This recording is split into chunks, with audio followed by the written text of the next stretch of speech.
Herzlich willkommen zu Tacheles, dem Videocast zur Krise aus dem Jüdischen Museum Frankfurt. Mein heutiger Gast ist Rabbiner Julien Chaim Soussan.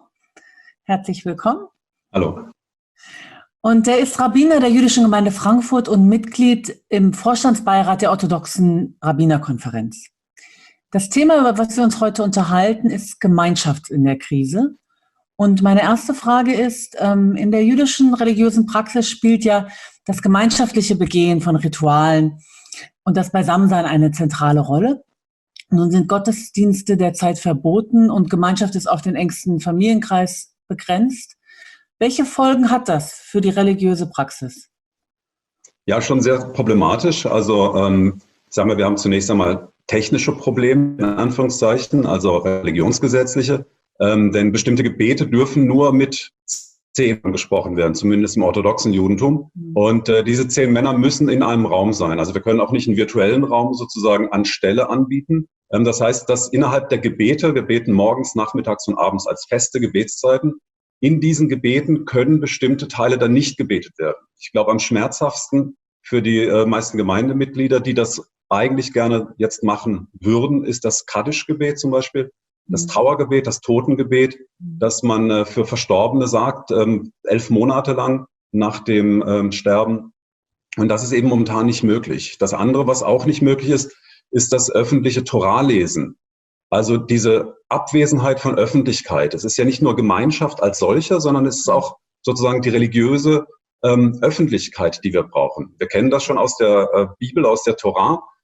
Abraham verhandelt mit Gott, dass es doch vielleicht Gerechte in Sodom und Gomorra gibt und für die soll Gott die Stadt nicht zerstören. Und da geht er runter bis 10 und unter 10, ja, da macht das keinen Sinn mehr. Also 10 Gerechte braucht eine Stadt mindestens.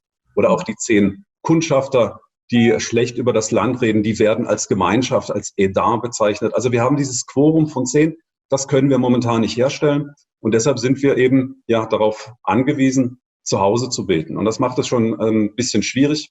Mhm.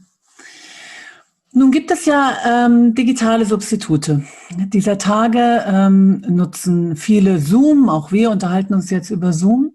Und das ist ja eine Form sozusagen, wie auch Gemeinschaft hergestellt werden kann. Nach dem jüdischen Religionsgesetz ist aber gerade an Schabbat und an Feiertagen die Nutzung von elektronischen Geräten verboten oder untersagt. Zu gleicher Zeit sieht das Religionsgesetz ja auch Ausnahmesituationen vor. Ist deiner Ansicht nach im Moment eine solche Ausnahmesituation? Und was sagst du? Können elektronische Geräte genutzt werden? Sollten sie genutzt werden? Oder findest du das problematisch an Feiertagen und am Schabbat?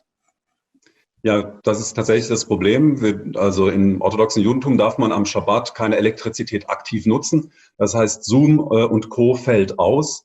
Am Schabbat darf man den Schabbat nur dann brechen, wenn es wirklich Pikuach Nefesh, also Lebensrettung wäre. Ich muss den Schabbat brechen, um ein Leben zu retten. Und die Frage, die sich natürlich hier stellt, ist, ob wirklich jemand in Lebensgefahr wäre, wenn er dann an einem Feiertag oder am Schabbat alleine ist.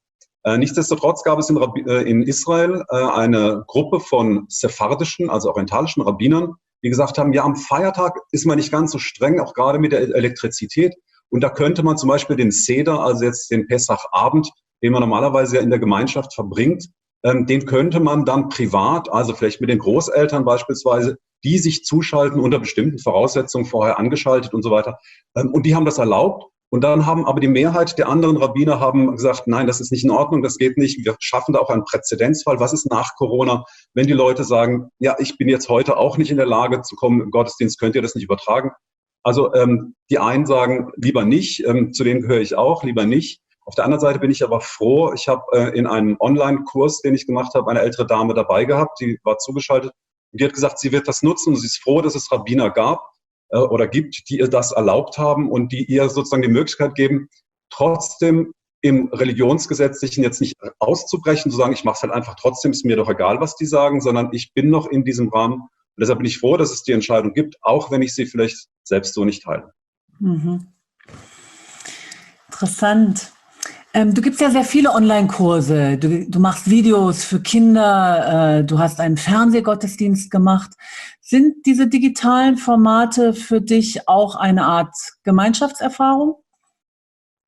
Ja, ich glaube, da muss man grundsätzlich unterscheiden. Es gibt sozusagen die direkten Kontakte, also auch mit den Online-Formaten, die wir haben, dass wir sozusagen Leute einladen, gleichzeitig mit uns interaktiv an einem Kurs teilzunehmen, oder auch die Kollegen Rabbiner Appel oder Rabbiner Baller, die machen ja auch Online-Gottesdienste, also nicht am Schabbat und am Yom Tov. Da können die Leute sich einfach dazuschalten und dann vielleicht auch interaktiv sein, oder auch wenn ich einen Kurs gebe und dann können die Leute nachfragen. Das ist natürlich interaktiv und das ist sogar sehr positiv, weil vielleicht der eine oder andere mal die Kamera ausschaltet oder zwischendurch, auch wenn ein Kind ruft, mal eben kurz weg kann, sich anders konzentrieren kann, nicht extra irgendwo hinfahren muss. Also da merke ich, da habe ich hohen Zuspruch. Das finden die Leute in Ordnung, aber es ist natürlich trotzdem irgendwie seltsam. Das andere ist, dass ich sehr viele Ansprachen sozusagen, Drashot, Predigten, würde man auf Deutsch sagen, versuche ins Netz zu stellen für unterschiedliches Zielpublikum. Einerseits großartig, denn ich habe bis zu 2000 Aufrufe. Das ist natürlich eine Reichweite, die man im normalen Leben kaum hat. Auf der anderen Seite ist es schon seltsam, alleine zu sein. Der Hessische Rundfunk hat ja diesen Fernsehgottesdienst aufgenommen. Da steht man vor einer leeren Synagoge, spricht in eine Kamera und da ist es unheimlich schwierig, Emotionalität aufzubauen, wirklich Menschen anzusprechen. Vielen Dank, Julien Reimpre-Soussan. Danke dir.